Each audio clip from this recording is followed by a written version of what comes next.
Hi guys, this is Mike at Rich & Sons. Hey, just wanted to thank you for your purchase of the open range light. We're going to take a few minutes and go through some high points on how to use your camper to make your camping experience a little bit easier. When you get to your campsite, the first thing you're going to want to do is get power to your coach. So this is a 50 amp plug. There is a cord that will come with it. You'll get there, you'll get to your campsite, and if you might want to get some adapters so you can adapt it down to 30 amp. Not all campsites have a 50 amp, but this is a 50 amp plug-in. So you just put it in there and screw it down, and you have electricity to your coach. So up front here we have our propane units. We have two 5 gallons here, and we have one 5 gallon on the other side. When you get there, you open your valves, and that way you'll have propane here. This will turn green, the propane will be on. If you happen to run out, there's an extra bottle on the other side. Okay guys, when we get to the campsite, first thing we're going to do is get it off the truck. So we're going to drop our legs here. This has electric extend and retract. So we get it up off the coach, take our pickup away, and we start our leveling process. We can level it front to back this way, just with the switch here, and then we'll move back to the stabilizer jacks in the back, which are electric, which you use that to stabilize the unit. Hi guys, next is our gas electric water heater here. When we get done camping, we always drain it, but when we get out there, we want to put our plug back in the unit, start filling the coach with water. You can relieve the air here or relieve it in with the valve inside, but let the air get out of that tank so you can fill your water heater. Okay guys, on this light, your battery's right up in here in this compartment. It does have a vent tube that vents all the fumes outside. When you get home from your unit, from your camping trip, easy to flip that off. That disconnects the battery. It disconnects the whole coach. That way it don't drain your battery while it's in storage. Okay guys, so when you get done camping, you get back, this is your low point drains.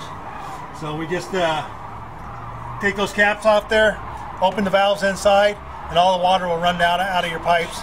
Now there is I'll show you where the fresh water is at. Now you'll see that we have the 2 tubes there. One has a cap on it. That cap is for your low point drain, for your fresh water tank. The other red tube doesn't have a cap on it. That is your overflow vent.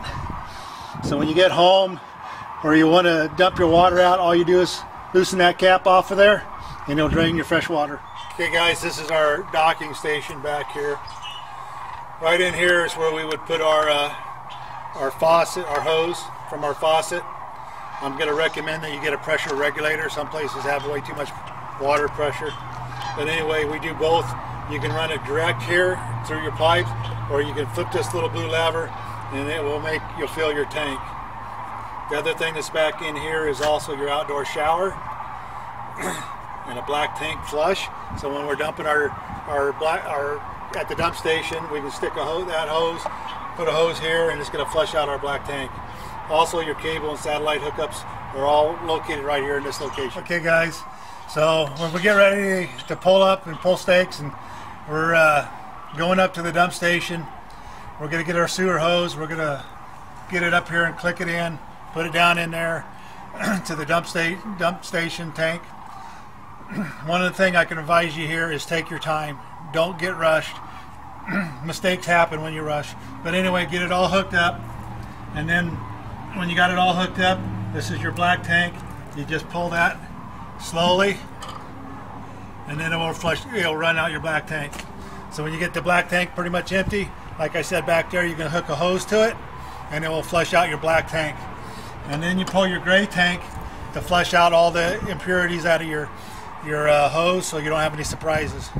Okay guys, so one of the things that you'll see, this little cord here will be on your camper. You want to make sure that's hooked up. So what that does is, if your coach comes loose from your camper, it's going to pull out, and then it's going to activate your electric brakes and stop your coach from running on into somebody or causing a whole bunch of damage. One other thing about this camper is backup camera prep. So at our parts department, you can get a backup camera, a monitor camera. It's also got solar prep, so you can get a solar panel if you're out boondocking. That way it will help charge up your battery when you're off the side. But all kinds of accessories at our parts department that can make your camping experience more joyful. Okay guys, when we first come into our coach, right inside here we have our in and out slide controls, our awning controls. We do have our monitoring station. We can check that our gray tank, this thing has 2 gray tanks. It has a galley tank and then one for your bathroom. So we can check all our tanks to see if they're empty, which this is a new unit, so it's empty. How much battery we have, so it's got a full charge on it right now. Your water pumps here, interior lights, exterior lights. This does have gas electric water heater, so I can flip that on in the gas. One of the things I'm going to tell you about your electric is to make sure you have water in your water heater before you hit the electric, because you could burn out your electric unit. But so always make sure there's water in there, and then you can run both of them if you wanted to have a faster recovery rate.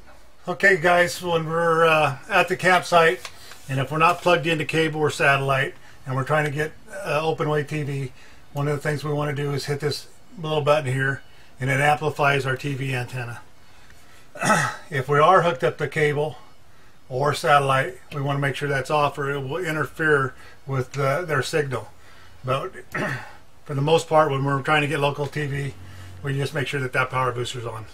In your Furrion stereo system here, you know, it's the DVD player, the Bluetooth.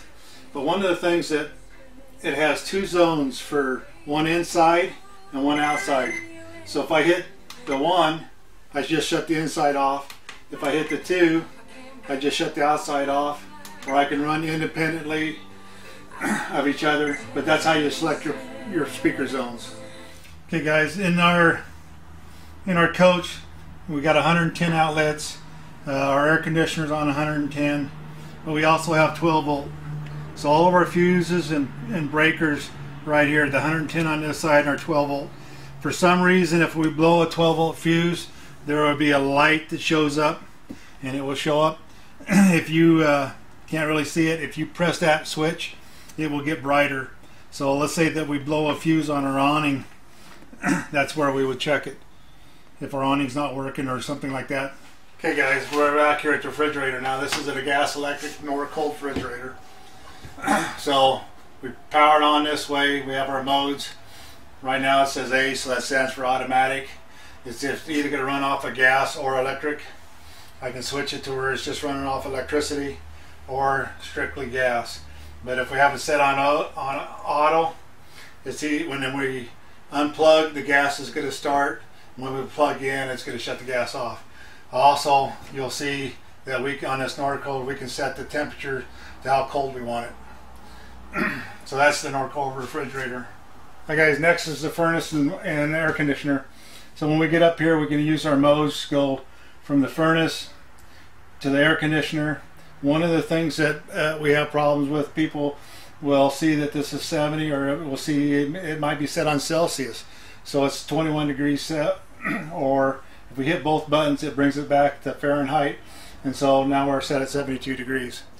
Okay guys, so on our oven here, one of the things we're going to do is to light that, we're going to switch this over to pilot. We're going to push that and hold that down, and we're going to light it down here with a match. And we keep that on till the thermocouple is warm enough, and then we can release it, and then our oven will be ready to use. Coming on up to the range hood, so we have 3 different outlets here. This front one is the higher output, but it's got a spark igniter to help light your range. Okay. One of the things about your coach is it's equipped with safety equipment. Above me is a smoke detector. Down here is a propane carbon dioxide detector. We also have exit windows. You'll see where there's at, and then we also have the fire extinguisher. Wrapping this thing up, one of the things when we get ready to leave, the thing we need to do is make sure that we make sure everything's put away, secured. You know, put some stuff, you know, in your sink to make sure that everything's off the counters, and so it doesn't fly around when you're traveling down the road. Again, I want to thank you for your purchase of the open range light.